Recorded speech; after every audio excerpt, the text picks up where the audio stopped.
Estejamos todos em paz. Desculpem chegar bem em cima da hora, mas parece uma desculpa antiga, mas transitar em Natal hoje está mais complicado do que antes. Nem sempre a gente consegue tudo no tempo que deseja. Muito obrigado por convidar. Muito obrigado por tudo. Deu esse presente a nós. Pois é, José Carlos me convidou e aqui estamos. No Livro dos Espíritos, na questão 719, Allan Kardec perguntou se o homem merece censura por procurar seu bem-estar.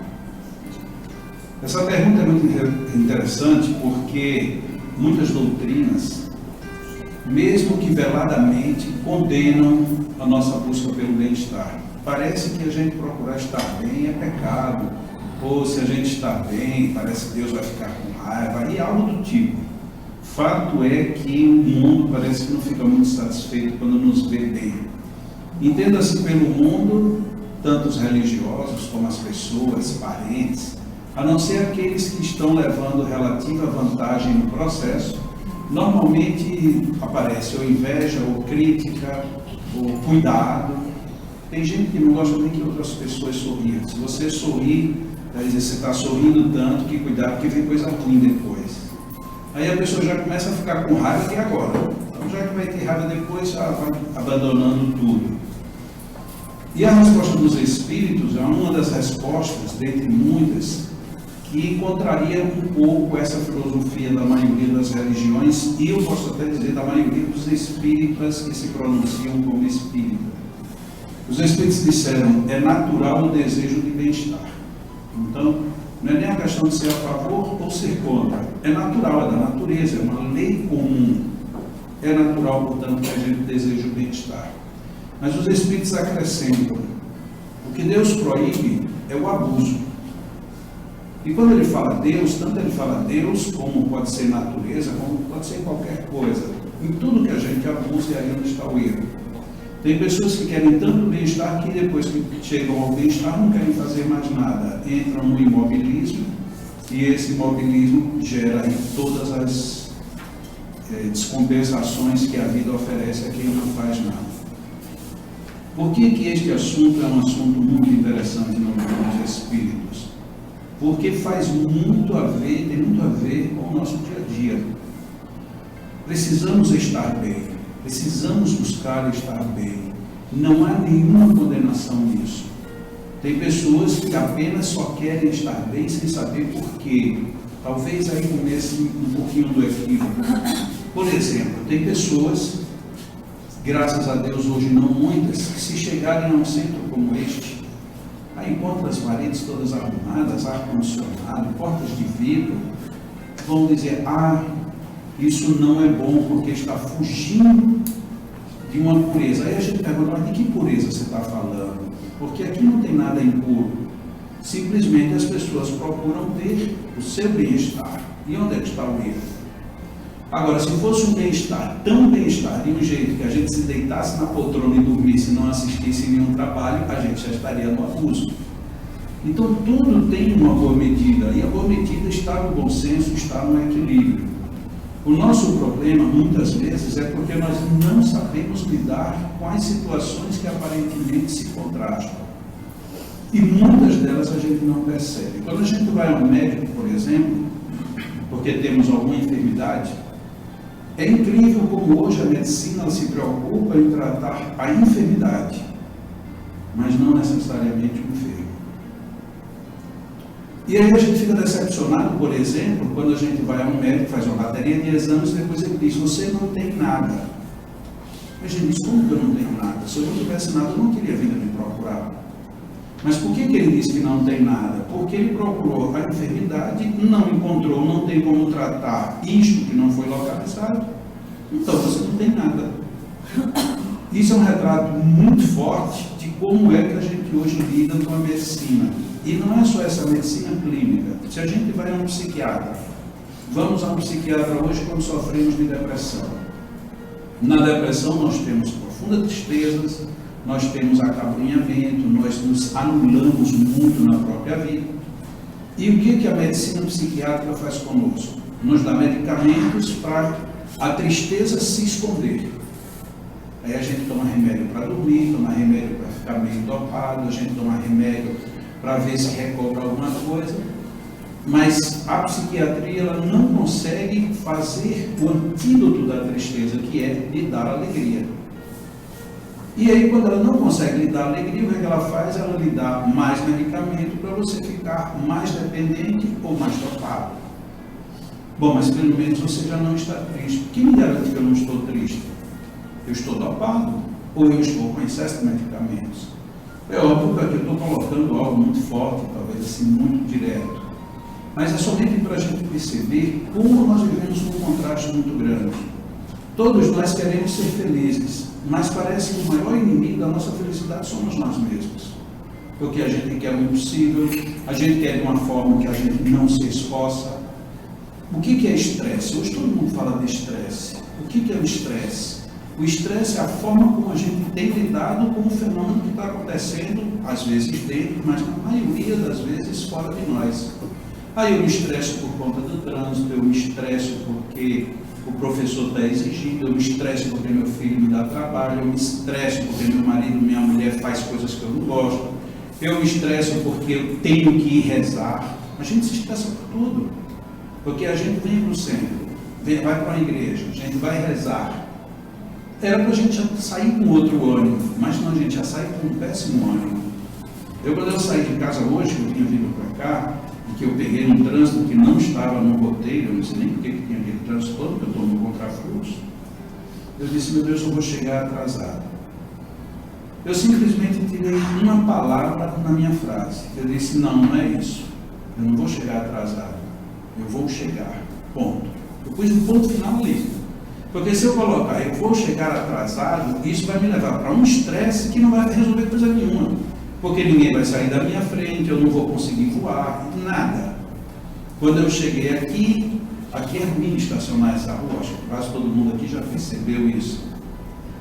E aí eu não tenho lugar para estacionar. Bom, eu não tenho lugar para estacionar perto, mas eu tenho lugar para estacionar. Então a gente muda rapidamente, nós temos a condição de fazer essa mudança. Troca uma palavra, troca uma expressão e muda tudo. Não, eu não tenho aqui na frente, mas tenho algum lugar para estacionar. E aí logo em seguida eu encontro um lugar e estaciono. Se eu fico estressado, eu já vinha estressado porque estava atrasado, já vinha estressado porque não tinha uma vaga, e aí você chega, pô, eu ainda ia chegar a ter que ligar a parede, ia ter que ligar o violão. Ah, não vai dar tempo. Como não vai dar tempo? Vai dar tempo sim, tudo dá tempo. E se não desse, não daria. Uma vez eu ia fazer uma palestra num centro espírita em São Paulo, e o trânsito lá estava muitas vezes pior que aqui. Nós saímos com 2 horas e meia, porque eu estava um pouco distante. Quando faltava, porque a gente estava indo pelo GPS, quando faltavam 4 quilômetros para chegar no ponto, nós tínhamos 45 minutos para chegar. Quando nós chegamos no ponto, já tinham passado 45 além do horário. Ou seja, foi 1h30 para andar 4 quilômetros. Por sorte, o motorista tinha um telefone, avisou para o pessoal e o pessoal esperou. Mas eu não podia, naquele ponto, voltar, até porque voltar ia dar o mesmo trabalho. Então eu tinha que, se chegasse lá, tivesse 1 ou 2 pessoas, era o que eu podia fazer. Nesse aspecto, parece que o paulista já está mais acostumado do que nós, ele espera. E cheguei lá, estava o centro lotado, tinha gente em pé e continuava em pé. Meu Jesus Cristo, Deus abençoe. Mas nós vivemos esses contrastes da religião. Porque é que Deus põe na natureza desejos, e nós, quando começamos a desenvolver o menor desejo, todo mundo vem e nos cerceia, inclusive o desejo de Deus. Nós não podemos amar a Deus. Há quantas encarnações, há quantos milênios nós vimos aprendendo que a gente tem que temer a Deus. Recentemente, uma pessoa me procurou e disse que estava numa situação muito complexa com ela mesma. Qual é a situação?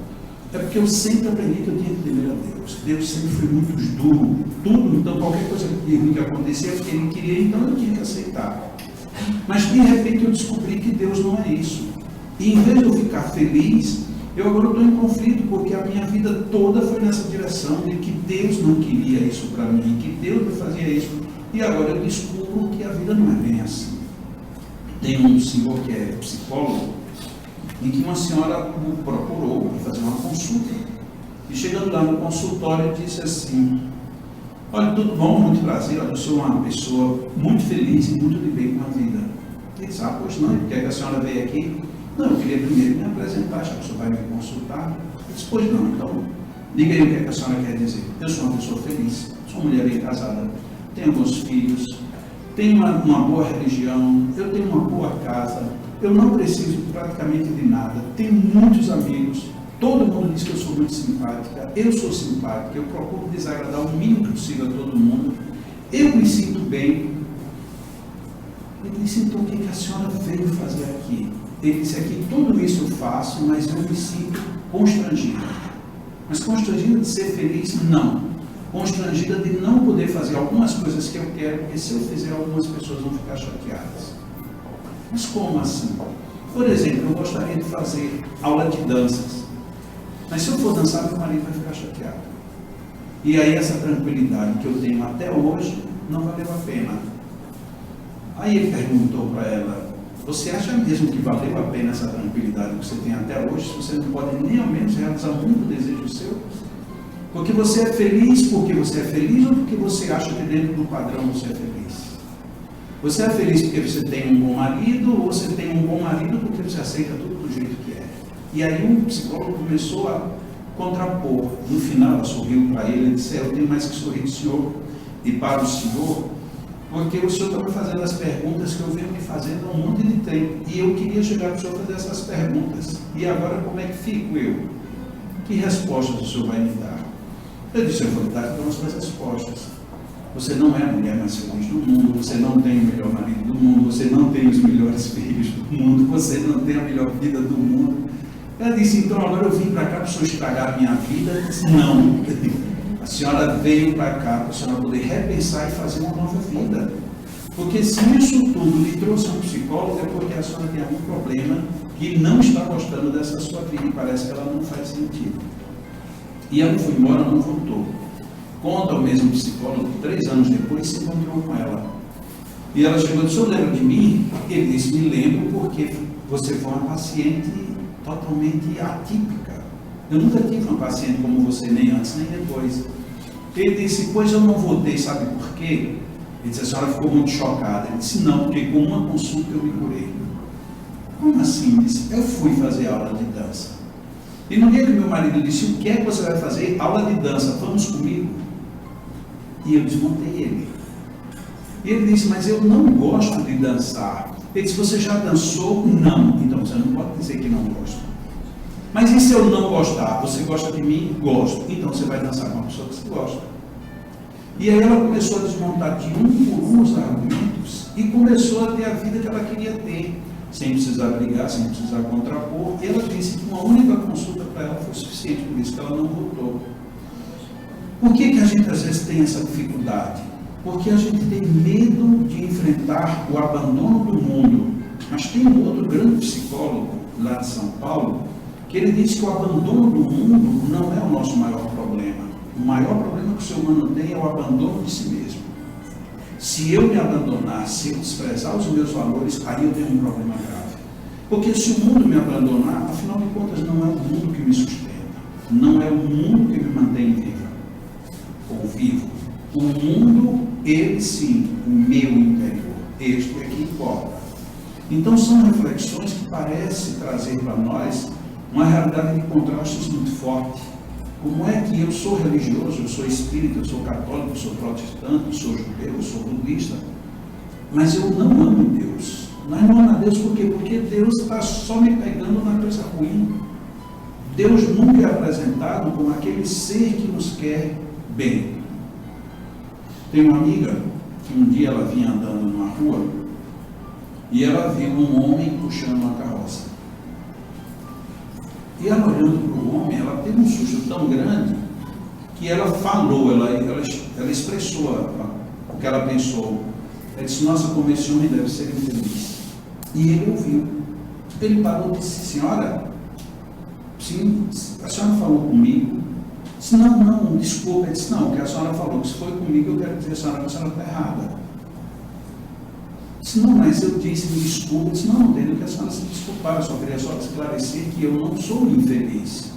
Ao contrário, eu sou um homem muito feliz.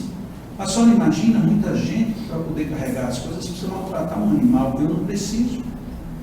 Muita gente para poder conhecer a cidade tem que pagar ou ônibus ou táxi, eu não preciso. Muita gente para poder ter dinheiro tem que se sujeitar às ordens dos outros, eu não preciso. Eu tenho tudo, eu mantenho a minha família, eu tenho uma casa e eu tenho saúde suficiente para carregar isso. E veja como eu sou feliz. Ainda ando pela rua e uma mulher bonita como a senhora ainda fala comigo, mesmo sem me conhecer. Ela me disse depois que ficou desconcertada, porque aquela imagem para ela era a imagem da infelicidade, um homem puxando uma carroça no lugar de um burro. E para ele aquilo era uma evidência de felicidade. Então, eu puxar uma carroça é um motivo de alegria para mim? Talvez para mim não seja, mas para ele subtrai tudo que era de bom. Então, esses contrastes estão dentro dessa questão do livro dos Espíritos. Merece o homem procurar o seu bem-estar? Sim, mas qual é o bem-estar? Que alguém disse que era bom ou o bem-estar que eu me sinto? Onde é que nós nos sentimos bem? O que é que eu preciso, devo fazer, devo procurar para me sentir bem? A gente não raciocina quase nada, principalmente se alguém nos coloca de choque algumas informações, ou perguntas, ou dúvidas, do tipo assim, se eu enterrar, o que é que eu posso esperar depois do enterro? Para onde é que a gente pensa? A gente pensa logo que enterrou alguma pessoa, alguém conhecido. Dificilmente a gente vai pensar, eu enterrei sementes de feijão, de milho, de flores, porque a gente começa a fazer associações fechadas, a gente parece que perde o sentido de abrir a cabeça. Ah, fulano enterrou o quê? Enterrou feijões, e daqui a mais 6 meses ele vai ter uma plantação de feijão. E se houver muito choro, o que vem depois do choro? A pergunta seria, quem é que está chorando? Porque se for uma pessoa, pode ser choro de alegria, pode ser choro de saudade, pode ser choro de dor. Mas se for a natureza, pode ser uma chuva que vem fertilizar no terreno. O que a gente tem que necessariamente pensar quando alguém chorou que foi ruim? Quantas vezes chorar faz um bem enorme? No meio espírita isso é emblemático também. Alguém desencarna, a gente não pode chorar. A gente tem que mostrar que o quê? Não tem que mostrar nada. São as expressões dos seus sentimentos. A saudade é um sentimento bonito. É doloroso? Sim, é doloroso. E daí qual é o problema? Por que eu tenho que esconder? Não, porque como espírita você não sabe que a pessoa está bem. Minha mãe desencarnou há menos de 1 ano e muita gente veio dizer para mim, Jacó, ela está muito bem, né? Eu digo, eu acho que não. Mas você acha que sua mãe não está bem? Está não. Você tem certeza disso? Eu tenho. Porque ela dizia que queria tanto bem a mim, que ela está longe de mim, ela está sofrendo alguma coisa. A pessoa, não, Jacó, mas vai ser uma visão muito egoísta. Não, eu estou olhando o ângulo que eu quero, você olha. Não, porque ela era um espírito muito iluminado, pois ela era tão iluminada e levou as lanternas todas, me deixou aqui no escuro. Como a gente diz que quem faz as coisas não agradáveis para os outros não fica bem, ele diz, bom, e aí, o que é que você faz com ela? Eu, de vez em quando, eu converso com ela de noite, estou dormindo, estou deitado, converso com ela. Ontem mesmo, lá no Leão, o Leão é lá do Espírito da Alvorada Nova, lá em Parnamirim, onde a gente teve um café cultural, com a presença do Alan Vilches, de São Paulo, e era uma pessoa que ela amava muito, rapaz que ela queria o maior bem. E numa dada hora do evento, eu tive que praticamente me conter por conta das pessoas, mas por minha vontade era de eu deixar as lágrimas rolarem numa boa. Quem olhou de longe disse assim, mas olha como Jacó é forte. E eu por dentro dizia, como eu sou fraco. E não, na realidade eu estava morrendo de saudade dela e gostaria muito de estar abraçado com alguém e chorando junto. Por que tem isso demais? A sociedade, de uma certa forma, nos faz viver esses contrastes. Eu bem que poderia, mas eu sei que tinha pessoas ali que se me vissem chorando iriam pensar 1000 coisas. E talvez não seja tão bom. Quando a gente pensa em dor, a gente normalmente pensa em tirar a dor. Somos mais ou menos médicos. Tem alguém com a dor, a gente quer tirar a dor. Mas raramente a gente pensa em curar quem está com a dor. A gente tira a dor. Ah, você está com dor de cabeça, você já tomou, olha, toma esse chá, sim. Isso é para retirar a dor. E o resto não fica. E se a dor veio porque eu não estou dormindo direito, ou porque eu estou dormindo pouco, ou porque eu estou me alimentando mal, ou porque eu estou com muitos problemas para resolver, eu tomar um remédio para a dor não é a solução. O ideal é que a gente procure saber qual é a causa desse problema e como é que a gente vai resolver isso melhor. Ainda dentro dos contrastes, um professor é excelente. Normalmente a gente diz, olha, o professor da faculdade e tal, esse professor, cara, é uma cabeça, é um gênio, é um crânio, esse é bom.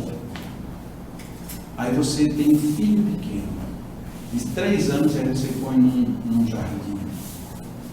Aí como é que você vai analisar o professor agora?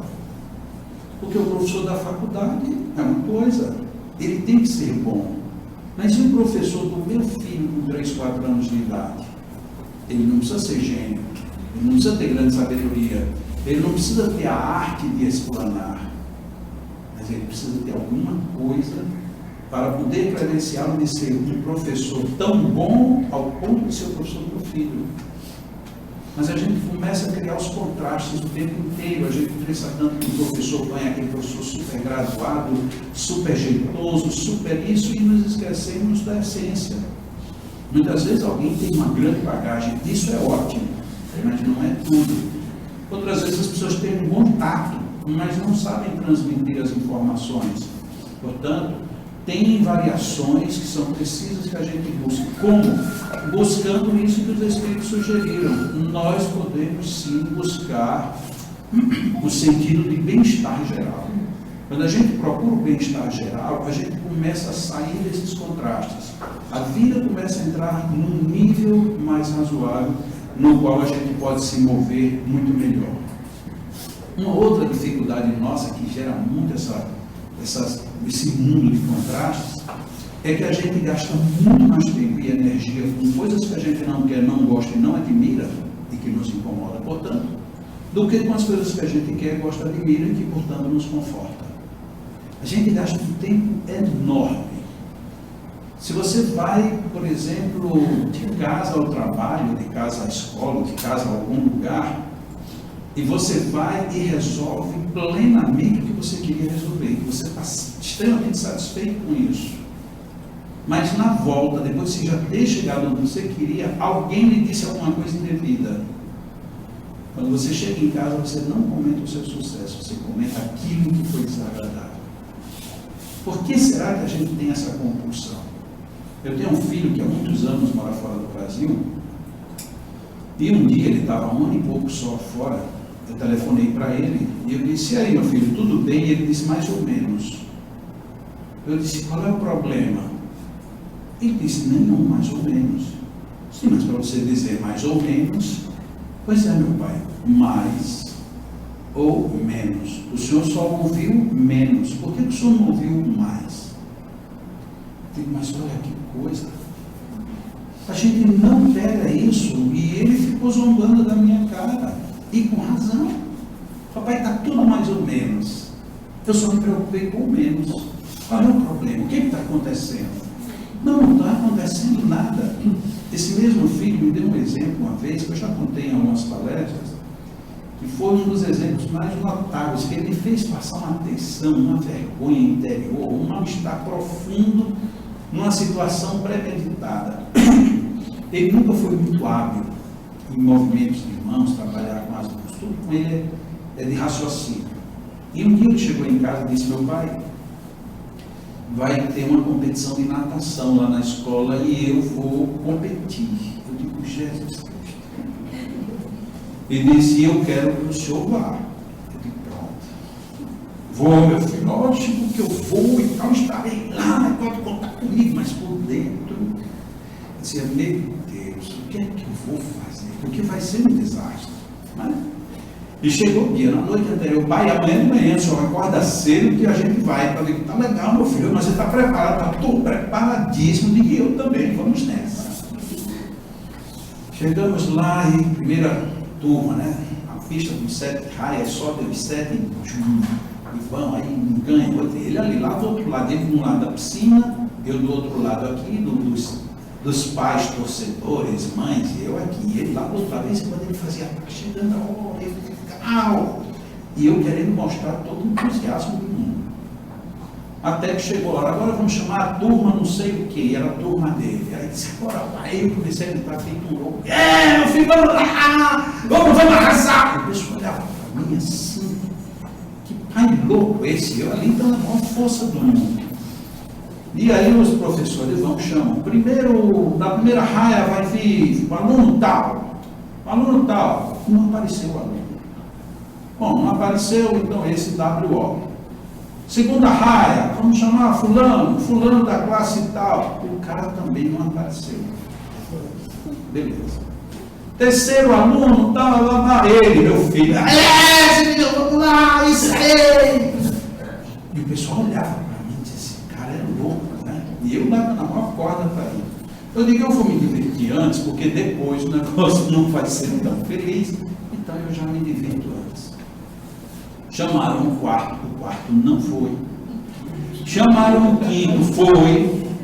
Chamaram o sexto e o sétimo, não foi. Ou seja, só tinham 2 competindo. E aí vai dar aquele clássico tiro, pá! Aí os 2 mergulham, corrigindo. Um mergulha, parecia um peixe, e o outro cai na piscina. Vocês já imaginam quem foi o que caiu. E eu estou lá, vamos lá, né? Vamos. E o pessoal olha para mim, que agora eu estou louco, porque até então eu era um pai apaixonado, agora eu era louco, porque o filho, o outro já ia estar chegando no final e o meu estava dando as primeiras braçadas ainda. E o outro chegou, subiu e ficou lá, e ele lá nadando, quase se afogando, e eu, vamos lá, vamos nessa, até que ele chega do lado de lá, e eu lá do pau, e corro do outro lado. A pessoa olhando para mim, eu mesmo pensando, meu Deus, que ridículo que eu estou fazendo, mas vamos lá, vale tudo pela satisfação. Aí ele sai, vai lá para o outro lado, ele faz a entrega das medalhas, termina lá, vem ele correndo, uma medalha de prata no peito, e vem me dar um abraço, é isso aí, negão, valeu, isso é bom demais, mas pai, agora imagina, se o outro não tivesse vindo, eu era medalha de ouro. Legal. É uma lição e tanto, você vê que tem alguma coisa positiva, ele em vez de se preocupar com que ele nadava ruim, que ele não ia ter condições, que se tivessem mais, ele teria perdido a medalha, não, ele pensou na melhor possibilidade. E isso é muito legal na vida, porque esse tipo de contraste a gente tende a absorver o outro. Ah não, eu queria o segundo lugar, mas também porque não tinha nenhum outro. Não, ele esquece esse detalhe não interessa. Interessa o detalhe positivo, é o detalhe que me leva para um nível melhor comigo mesmo. Mas a gente demora muito a aprender esse tipo de lição, porque a gente fica muito preso na coisa desagradável. É desagradável? Ai meu Deus do céu. Eu na época mais jovem, eu ia muito à federação, tinha uma palestrante lá que eu não gostava, e tinha meus motivos para não gostar. Ela repetia muito, e ela não saía do lugar. Ela ficava mais ou menos assim, então, não é? Você sabe, é assim, no Evangelho, né? O Evangelho é esse livro maravilhoso, não é? A gente sabe como o Evangelho, ele não saía nem na capa do Evangelho. E aquilo me dava uma aflição, meu Deus, onde é que essa mulher vai chegar que não sai? E aí um dia eu estava mais nervosinho, eu cheguei lá na federação, quando eu cheguei, a palestrante era. Aí eu digo, hoje eu não fico aqui, cheio, você está vendo, eu vou perder meu tempo, ficar ouvindo essa mulher, eu não vou embora. No que eu vou sair, daí aparece a figura da minha mãe, ela diz, para onde é que você vai? Mamãe, eu não tenho para onde é que você vai. Não, porque você vai para onde? Mãe, eu não vou ficar assistindo essa mulher, por quê? Você acha que você é melhor do que ela? Eu disse, eu acho. Ele disse, então a partir da próxima semana você vai fazer as palestras. Eu digo, bom, eu acho, mas eu não acho, não tenho essa certeza. Ela pegou pelo pé, pegou pesado, aí, porque é muito fácil dizer que alguém fala mal, é fácil. O difícil é você vir falar melhor. Aí eu me sentei ali e assisti a palestra, mas no meio daquele vai e vem, né, não é e foi, eu não me lembro hoje, mas ela disse 2 frases que nunca mais eu perdi nem palestra dela de ninguém. Eu digo, meu Deus do céu, ela enrolou, mas realmente ela não precisava mais do que dizer essas duas frases. Quantas vezes a gente ouve uma única frase que muda a nossa vida? Isso é importante demais, mas aí a gente fica com tudo o mais que não é bom e perdemos o que é bom. Quantas vezes a gente está ouvindo uma palestra e fica perguntando quantas pessoas vezes isso entende, ou que a gente fica prestando atenção nos erros e nos esquecemos das coisas boas, da mensagem, da essência de si. Tem um pensador que diz assim: quem tenta nem sempre consegue. E é verdade. Mas quem consegue foi porque tentou. Conclusão nossa: vale a pena tentar. Quantas vezes a gente diz, eu não vou falar com a pessoa que ela pode me dizer não. Ela pode dizer não ou sim. Se ela disser não e você já acha que ela vai dizer não, você não teve nenhum prejuízo. A nossa probabilidade, portanto, é de lucro. Mas a gente não faz isso. Tanto é que a gente não tem esse hábito que quando tem uma criança que vem nos perguntar certas coisas, a gente fica nervoso. Porque ela tem coragem de fazer o que a gente não tem. Recentemente eu tenho um filho de 7 anos que ele não está podendo comer glúten. Ele começa a ter alergia. E aí a gente estava na casa de uma pessoa, aí alguém ofereceu um bolo que tinha uma camada que não tinha glúten, mas a essência era de glúten. E aí quando ele perguntou para a mãe, eu posso comer? Ele disse, não. Não por quê? Disse, porque você sabe. Se eu sei, mas não me lembro. A senhora podia me dizer, olha como isso é irritante. Isso é irritante, né? Só que a criança faz de uma boa, a gente não faz. E se a gente faz, já é para irritar. Não, mas a senhora poderia me lembrar, porque diz que vocês sabem que o bolo tem glúten. Mas a cobertura eu já perguntei e não tem. Ele disse, mas e o que é que você vai fazer? O bolo não tem glúten? Ele disse, eu tiro a cobertura e como só a cobertura. Disse, mas você vai fazer isso, é falta de educação, melhor do que eu ficar doente. E se você não comer de jeito nenhum, aí eu vou ficar com o cara abusado e a senhora vai reclamar. Olha, ele já sabe a resposta completa.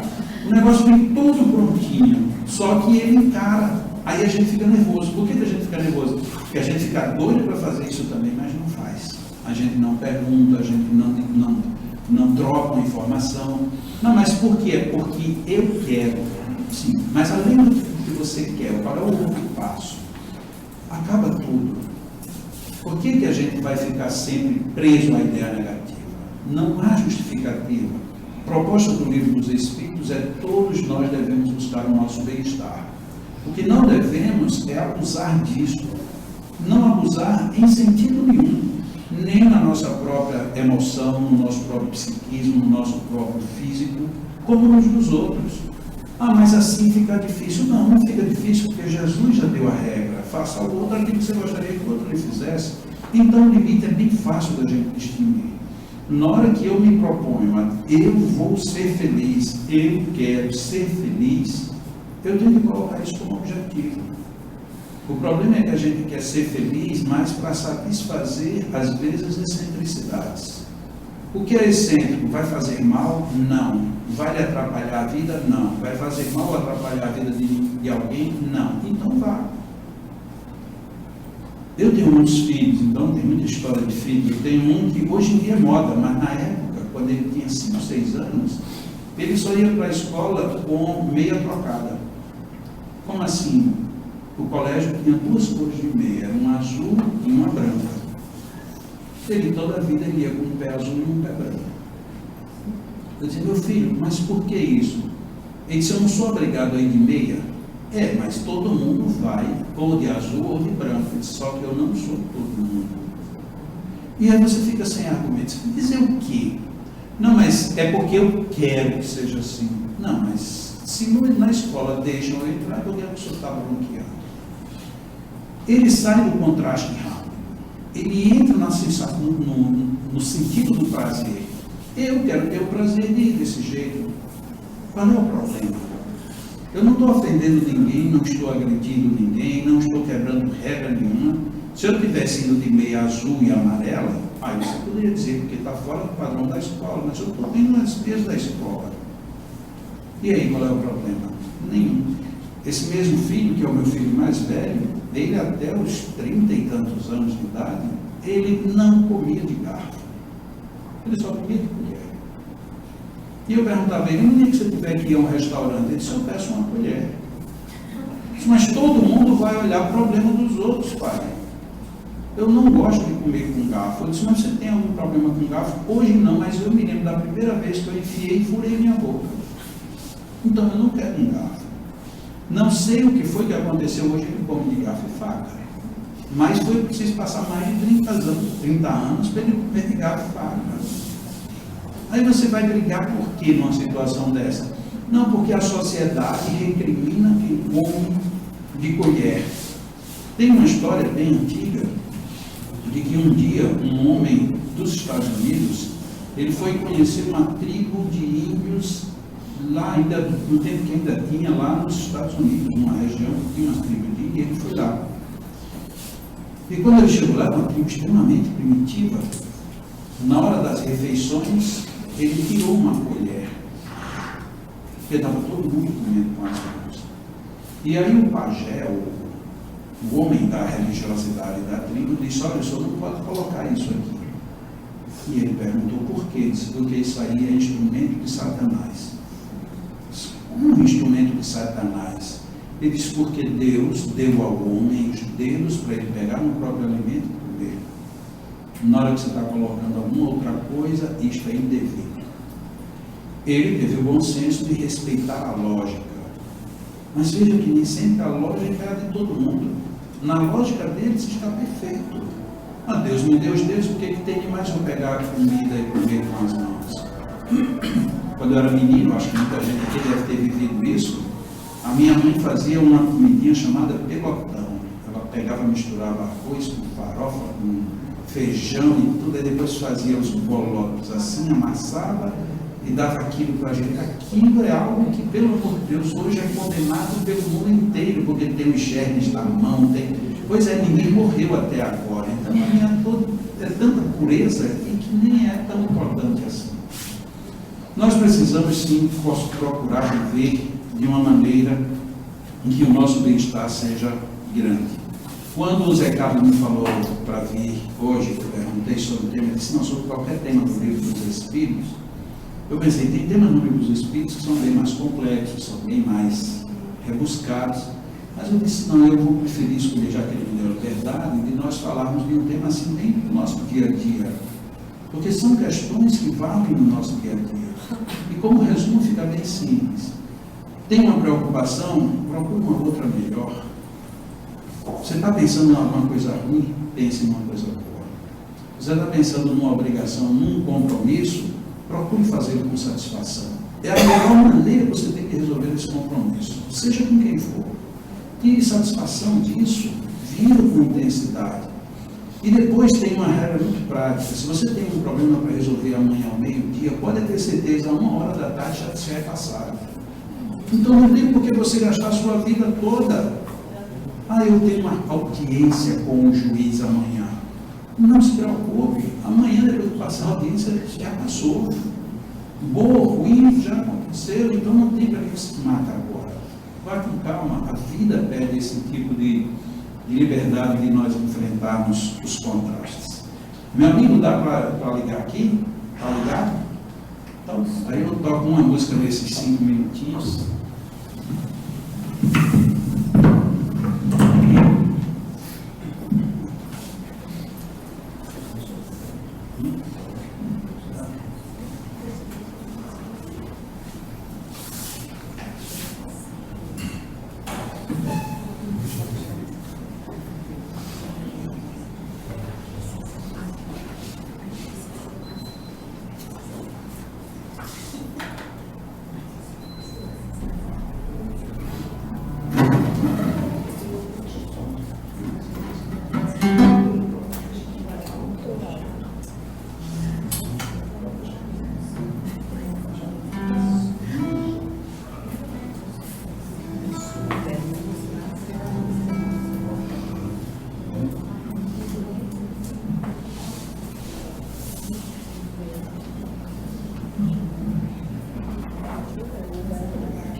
Olhe para mim,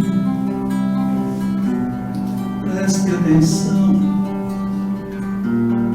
vou lhe contar uma história de amor. Ele falou assim: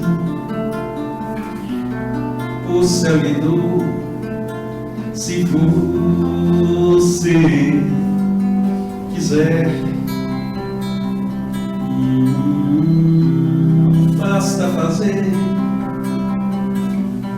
o que eu fizer, dando de si o que há de melhor, sem distinção, sem ambição, é se doando o que você tem a mim.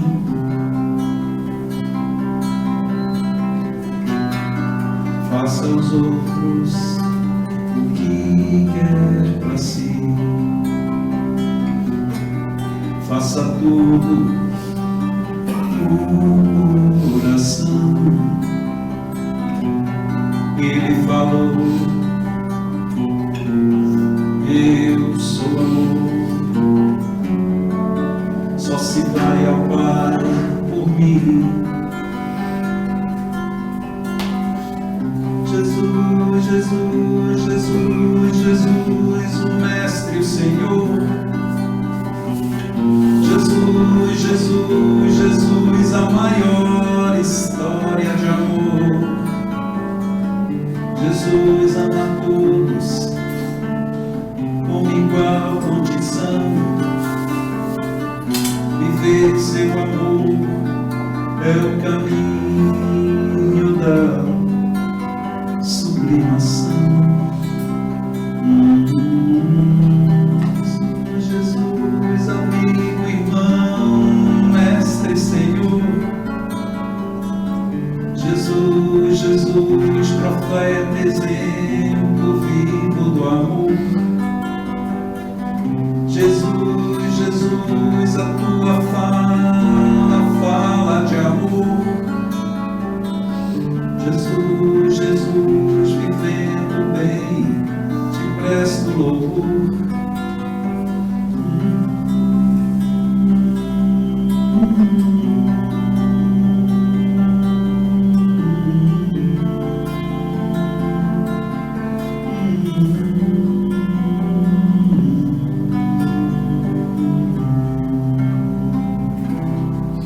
Muita paz para todos, muita